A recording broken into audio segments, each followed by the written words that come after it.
ರಾಯಚೂರಿನಲ್ಲಿ ಅಕ್ರಮ ಮರಂ ಗಣಿಗಾರಿಕೆ ವಿಚಾರಕ್ಕೆ ಸಂಬಂಧಪಟ್ಟಂತೆ ಜಿ ಕನ್ನಡದ ವರದಿ ಬೆನ್ನಲ್ಲೇ ಸ್ಥಳಕ್ಕೆ ಅಧಿಕಾರಿಗಳು ಭೇಟಿಯನ್ನ ನೀಡಿದ್ದಾರೆ.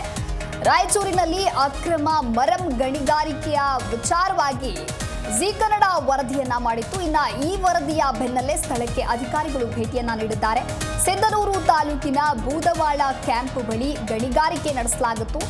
ಮಾಜಿ ಶಾಸಕ ಬಸವರಾಜ್ ದಡಸುಗೂರು ಗಣಿಗಾರಿಕೆ ಆರೋಪವನ್ನ ಮಾಡಲಾಗಿತ್ತು. ಮಾಜಿ ಶಾಸಕರ ಪ್ರಭಾವದಿಂದ ಮರಂ ಗಣಿಗಾರಿಕೆಯ ಆರೋಪ ಕೇಳಿಬಂದಿತ್ತು. ಗಣಿ ಮತ್ತು ಭೂ ವಿಜ್ಞಾನ ಇಲಾಖೆಯ ಅಧಿಕಾರಿಗಳು ಸ್ಥಳದಲ್ಲಿ ಪರಿಶೀಲನೆಯನ್ನ ನಡೆಸಿದ್ದಾರೆ. ಸ್ಥಳೀಯರ ಜೊತೆಗೆ ಅಧಿಕಾರಿಗಳು ಮಾಹಿತಿಯನ್ನ ಕಲೆ ಹಾಕಿದ್ದಾರೆ. ಇನ್ನು ರಾಯಚೂರಿನಲ್ಲಿ ಅಕ್ರಮ ಮರಂ ಗಣಿಗಾರಿಕೆ ವಿಚಾರವಾಗಿ ಜಿ ಕನ್ನಡದ ವರದಿಯ ಬೆನ್ನಲ್ಲೇ ಸ್ಥಳಕ್ಕೆ ಅಧಿಕಾರಿಗಳು ಭೇಟಿ ನೀಡಿದ್ದಾರೆ. ಸಿಂಧನೂರು ತಾಲೂಕಿನ ಬೂದವಾಳ ಕ್ಯಾಂಪ್ ಬಳಿ ಈ ಗಣಿಗಾರಿಕೆ ನಡೆದಿದೆ. ಮಾಜಿ ಶಾಸಕ ಬಸವರಾಜ್ ದಡಸುಗೂರು ಗಣಿಗಾರಿಕೆಯ ಆರೋಪ ಕೇಳಿಬಂದಿದ್ದು, ಮಾಜಿ ಶಾಸಕರ ಪ್ರಭಾವದಿಂದಾಗಿಯೇ ಮರಂ ಗಣಿಗಾರಿಕೆಯ ಆರೋಪವನ್ನು ಮಾಡಲಾಗ್ತಾ ಇದೆ. ಇನ್ನು ಗಣಿ ಮತ್ತು ಭೂ ವಿಜ್ಞಾನ ಇಲಾಖೆಯ ಅಧಿಕಾರಿಗಳು ಸ್ಥಳಕ್ಕೆ ಆಗಮಿಸಿ ಪರಿಶೀಲನೆಯನ್ನ ನಡೆಸಿದ್ದಾರೆ. ಸ್ಥಳೀಯರ ಜೊತೆಗೆ ಅಧಿಕಾರಿಗಳು ಮಾಹಿತಿಯನ್ನ ಕಲೆ ಹಾಕಿದ್ದಾರೆ.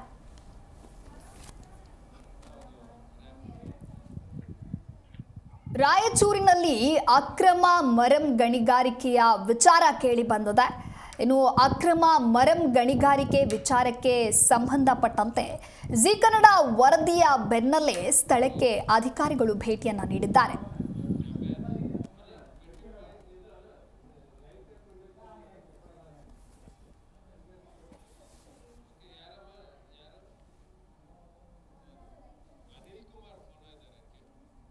ಈ ಕುರಿತು ಹೆಚ್ಚಿನ ಮಾಹಿತಿಯನ್ನ ನೀಡಲಿದ್ದಾರೆ ನಮ್ಮ ಪ್ರತಿನಿಧಿ ಅನಿಲ್ ಕುಮಾರ್ ದೂರವಾಣಿ ಸಂಪರ್ಕದಲ್ಲಿ. ಎಸ್ ಅನಿಲ್ ಕುಮಾರ್, ರಾಯಚೂರಿನಲ್ಲಿ ಅಕ್ರಮ ಮರಂ ಗಣಿಗಾರಿಕೆಯ ವಿಚಾರಕ್ಕೆ ಸಂಬಂಧಪಟ್ಟಂತೆ ಜಿ ಕನ್ನಡ ವರದಿ ಬೆನ್ನಲ್ಲೇ ಸ್ಥಳಕ್ಕೆ ಅಧಿಕಾರಿಗಳು ಭೇಟಿ ನೀಡಿ ಪರಿಶೀಲನೆಯನ್ನ ನಡೆಸ್ತಾ ಇದ್ದಾರೆ. ಈ ಕುರಿತು ಹೆಚ್ಚಿನ ಮಾಹಿತಿ ಏನಿದೆ? ಈಗ ರಾಯಚೂರು ಜಿಲ್ಲೆ ಸಿಂಧನೂರು ತಾಲೂಕಿನ ಬೂದಿಯಾಳ ಕ್ಯಾಂಪ್ ಬಳಿ ಗಣಿಗಾರಿಕೆ ನಡೀತಾ ಇತ್ತು. ಏನು ಮಾಜಿ ಶಾಸಕರಾದಂತ ಏನು ಬಸನಗೌಡ ಅವರು ಅಲ್ಲಿ ಅಕ್ರಮ ಒಂದು ಮರಂ ದಂಧೆ ಕೂಡ ನಡೀತಾ ಇದೆ ಅಂತ ಹೇಳಿ ಒಂದು ಆರೋಪ ಕೂಡ ಕೇಳಿ ಬಂದಿತ್ತು. ಕಳೆದ 2024ರಲ್ಲಿ ಕೂಡ ಒಂದು ಪ್ರಕರಣ ಕೂಡ ದಾಖಲಾಗಿರುವಂತದ್ದು. ಆದ್ರೆ ಇವತ್ತು 70 ಫೀಟ್ಗೂ ಅಧಿಕ ಒಂದು ಮರಂ ಗಣಿಗಾರಿಕೆ ಮಾಡಿರುವಂತ ಹಿನ್ನೆಲೆಯಲ್ಲಿ ಸಾಕಷ್ಟು ಅಲ್ಲಿ ವಿರೋಧಗಳು ಕೂಡ ವ್ಯಕ್ತವಾಗ್ತಾ ಇರುವಂತದ್ದು ಸ್ಥಳೀಯ ಮಟ್ಟದಲ್ಲಿ. ಆದ್ರೆ ಇಲ್ಲಿವರೆಗೂ ಕೂಡ ಭೂ ಮತ್ತು ಗಣಿ ವಿಜ್ಞಾನಕ್ಕೆ ಕೂಡ ಯಾವುದೇ ರೀತಿಯಾದಂತಹ ಕ್ರಮ ವಹಿಸಿರಲಿಲ್ಲ. ಇದೇ ಕಾರಣದಿಂದಾಗಿ ಕೂಡ ಏನು ಜಿ ಕನ್ನಡ ವರದಿ ಬೆನ್ನಲ್ಲೇ ಅಧಿಕಾರಿಗಳು ಸ್ಥಳಕ್ಕೆ ಭೇಟಿ ನೀಡಿ ಪರಿಶೀಲನೆ ಕೂಡ ನಡೆಸ್ತಾ ಇರುವಂತದ್ದು. ಎಲ್ಲ ರೀತಿಯಾದಂತಹ ದಾಖಲೆಗಳನ್ನು ಕೂಡ ಅಲ್ಲಿರುವಂತಹ ಸ್ಥಳೀಯವಾಗಿ ತೆಗೆದುಕೊಂಡಿರುವಂತದ್ದು. ಸ್ಥಳೀಯರ ಜೊತೆ ಕೂಡ ಎಲ್ಲ ರೀತಿಯಾದಂತಹ ಅವ್ರ ಮಾಹಿತಿ ತೆಗೆದುಕೊಂಡು ಒಂದು ಮುಂದಿನ ಕ್ರಮಕ್ಕಾಗಿ ಮುಂದಾಗಿದ್ದಾರೆ ಅಂತಾನೆ ಹೇಳ್ಬೋದು. Divya, okay, thank you Anil Kumar ನಿಮ್ಮೆಲ್ಲ ಮಾಹಿತಿಗಾಗಿ.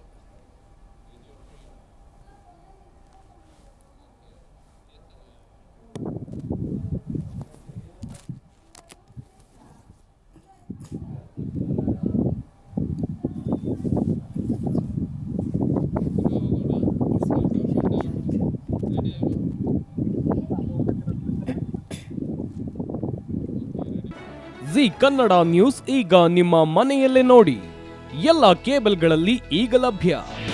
ನಿಮ್ಮ ನೆಚ್ಚಿನ ಜಿ ಕನ್ನಡ ನ್ಯೂಸ್ ಈಗ ಸನ್ ಡೈರೆಕ್ಟ್ ನಲ್ಲಿ number 292, Tata play number 1664, Jio TV number 1334, NXT digital number 30, in cable number 30, city networks 51, U digital number 162, GTPL number 17, Rockline telecommunications number 42, Shri Basaveshwara cable number 168, rural cable network 60, Vinayaka digital 57, Abhishek cable 821, city channel 53, Siddeshwara cable network 57, V4 digital Infotech 628, Surya digital networks 53, Gajanan digital number 836, Malnad Infotech private limited number